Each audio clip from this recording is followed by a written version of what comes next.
The mission, the basic bedrock of the Financial Policy Council, we are here to create wealth. We're not here to talk about general trends, economic trends, theories.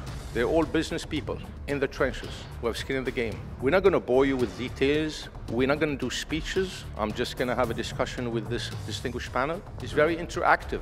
Today, the subject is about oil, energy, gold, commodities. So in every asset class, we try to have access to information that very few people have and to act upon it. The ever-increasing shale growth that we've been seeing in the U.S. Has a significant impact on the global marketplace. I'm surprised personally as a lifelong crude oil trader that we export as much crude oil as we do out of the U.S. these days. Next year we'll be at 9.84 million barrels per day, which is going to rival Russia and Saudi Arabia. Shale has given OPEC the option to choose their own poison, and none of the choices they have going forward are particularly good. They can choose to stay where they are, which is what I call the slow bleed, right? Try to keep things more or less balanced, which is to sustain the cuts that they just did back in December and kind of roll them forward for as long as the eye can see.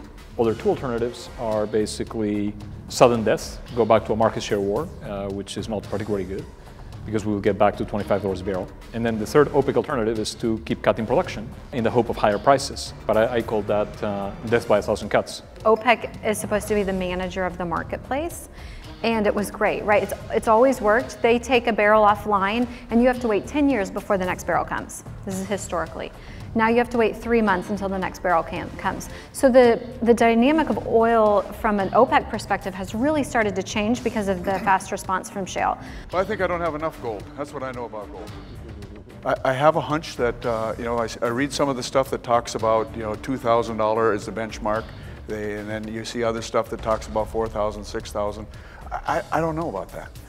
What I know about is the coin market. I'm more into the coin market, the numismatic collectible coin market, than I am the bullion. So at the end of the day, I think they still control the downside, right? Absolutely. So we can get later into discussion what's bullish, what's bearish about the market, but the tail risk on the downside is the OPEC price war, right? Because if you say enough is enough, I mean, yes, we're going back to $30. Our next event is on November 2nd.